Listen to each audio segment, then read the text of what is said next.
Good morning. I welcome you all in this metamorphic pathology class. Today we will take up the different structures of metamorphic rocks.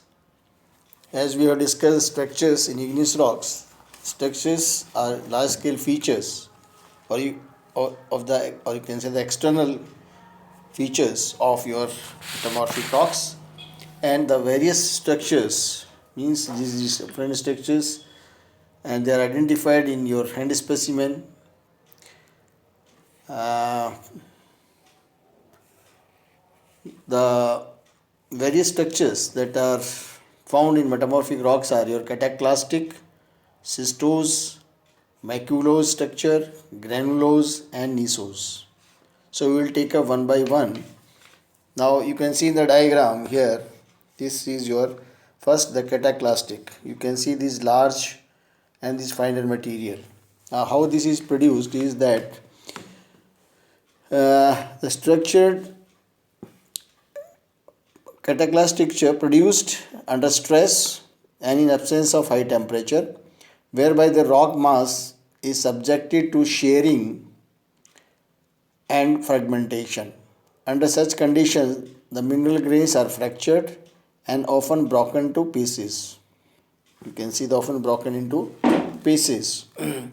Minerals which are hard and tough may partly survive this crushing force, and less durable constituents are readily powdered. In the resulting rock, therefore, structures similar to porphyritic, which is in igneous rocks, may come into existence, in which the larger grains of more resistant minerals are surrounded by the powdery mass, and this structure is defined as the porphyroclastic also. Now in this diagram, this is, you can very well say, this is named cataclastic, this is porphyroclastic. These large ones which we call in igneous as the phenocryst, here this one, they have survived the crushing because they are more resistant, where these smaller ones or the powdery part, this is of this soft minerals, so that crushed and powdered. So ultimately in the resultant rock, it appears that rock is composed of large size grains as well as smaller size grains, and the large these are the resistant, whereas smaller they are softer.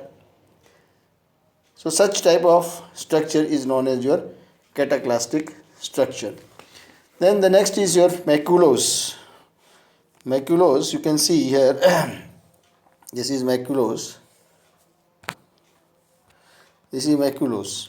Now in maculose, actually the large crystals known as porphyroblast are of minerals which have very appreciable force of crystallization, and consequence alternatively rock masses is spontaneous appearance.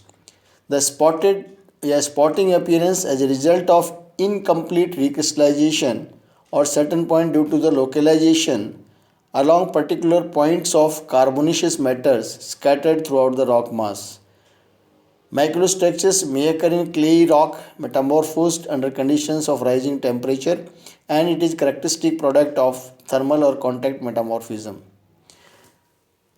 Means what the thing is that there is spotted appearance either due to well developed porphyrocryst of minerals like andalusite, these larger ones, andalusite, cordierite, chlorite, biotite, in which spotting appears as a result of incipient crystallization. That is, incipient means incomplete crystallization of these minerals and segregation of carbonaceous matter. That is very important. Segregation of carbonaceous matter. Macular structure is typically developed in argillaceous rocks under contact or thermal metamorphism. So this is it is developed under contact or thermal metamorphism. Examples you can the spotted shales, hornfels, etc. Then the next structure is your schistose. Schistose means a foliated structure. Schistose, foliated structure. This is, see here, the foliated structure having more or less parallel bands. These are parallel bands more or less right? Band due to abundance of parallel arrangement of flaky, lamellar or tabular or elongated minerals like mica, chlorite, hornblende or actinolite under dominant influence of directed pressure. Under influence of directed pressure in presence of dinothermal metamorphism. Directed pressure, or in that is what is the dinothermal metamorphism. The parallel disposition of inequidimensional platy or flaky minerals in metamorphic rocks is known as foliation. If you understand, the foliation is the parallel disposition of inequidimensional. Naturally in dimensional we cannot distinguish, so if there are inequidimensional minerals and if they get parallel disposition, that is the foliation, right? So it's a foliated structure basically, having more or less parallel bands due to abundance of parallel arrangement of flaky, lamellar, tabular, elongated minerals. I told you just like the names, the hornblende, actinolite, whatever the minerals, mica, they get elongated parallel, and such appearance is known as the schistose structure. Now the schistose structure is very common in your schist rocks. If you want to take the biotite schist, hornblende schist, such it is the schist structure, schistose structure, right? Then the next structure is your, you can here it is your granulose structure. Now in this is your gneiss structure, this is your granulose structure. I once made, this is your granulose, this is your granulose structure. Now in granulose, actually this structure is due to the predominance of equidimensional minerals. Now what you notice here, that many of these grains, they are equidimensional, such as quartz, feldspar, pyroxene, calcite, etc. The clavy lamellar minerals or rod-like minerals are either absent or present only in subordinate amount, right? The granulose rock surface therefore does not possess the property of schistosity. That is very important. They don't possess the property of schistosity because there is no foliation, or you can say the inequidimensional grains which are parallel. So this is, and the you can say the unfoliated, or this is not foliated, that is the granulose. You can see here there is no foliation, all are of almost equal dimension and they don't show any foliation. This is the granulose in case of the granulose. That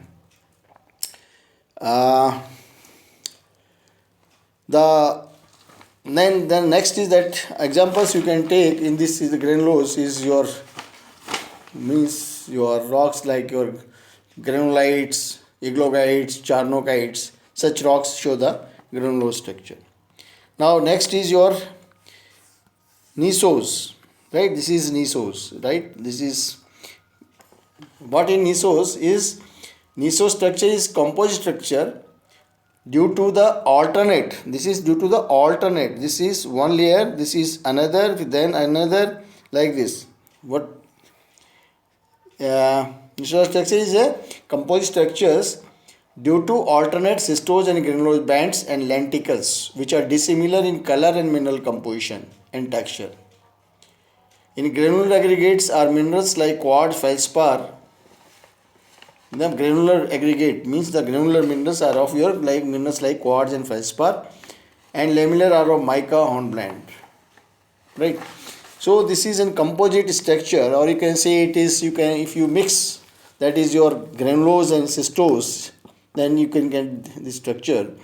The gneiss developed under similar set of conditions, no doubt, but characteristic of a more advanced stage of metamorphism than what necessary to produce schistose structure. In gneiss structure, the platy, flaky and inequidimensional minerals do not only arrange themselves along mutual parallel planes, but at the same time the minerals aggregate to form well-developed or well-defined layers or bands. The band differ from one another in color. Now this is, you can say, the light colored band, this is the dark colored mineral. It means felsic and mafic minerals, they get segregated and they show different bands. The band differs from one another in color, texture, mineral composition, and to some extent simulate bedding or lamination of the sedimentary rocks. In metamorphic rocks, minerals like pyroxene, calcite, quartz, these are the equidimensional minerals, may sometimes occur in abundance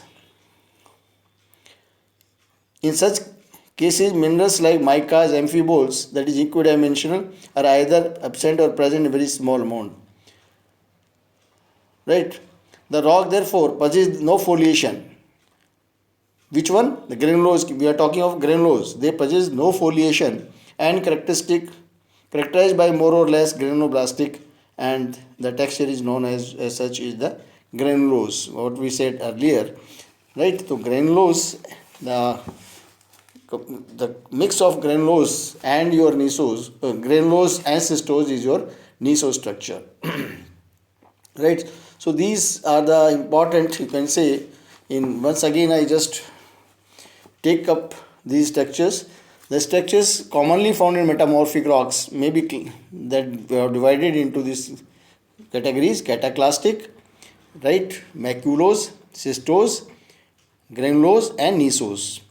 That first cataclastic is due to the crushing of the grains, the resistance they survive, and the survive ones they are of big size, so that's why they are also known as the porphoclastic text structure also, and the smaller crust one they are the of the softer or the less resistant minerals. Whereas in case of cystose, if you talk, there is an foliation developed, cystosity is developed, that is the foliation that is developed, and the parallel disposition of flaky or flaky minerals, that is called the foliation. The structures is very common in your cyst rocks, the cystose, right? There is parallel bands of different whatever the mineral, depending upon whether if it is hornblende, then it will be hornblende cyst. If it is kyanite, it will be kyanite cyst, and if it is more than two minerals in a rock, biotite, amphibolite cyst, like this. So the overall is that there is a foliation, that is cystose, that is developed in the rock, that is there. Means in cystose the platy or flaky minerals like micas and other equidimensional minerals show perfect orientation along parallel planes, that is cystose. And in granulose it doesn't have any foliation. There is no, the minerals are of your equidimensional minerals are there, they don't show, this rock doesn't show foliation, right? And the various we have discussed, the minerals that are there are your the rocks in which this granulose or you can say structure is developed, it is your granulites, eclogites, charnokites, and the various minerals are your quartz, hornblende, pyroxenes, right? Such minerals, calcite, are present, and the ultimate in the advanced stage is your the gneiss structure, which is composite of your both granulose, that is granulose we are talking, and this is granulose and cystose, right? This is the granulose structure. So these are the various different, you can say the different structures that are observed in the metamorphic rocks. Thank you very much. We will discuss next topic in our next video. Thank you.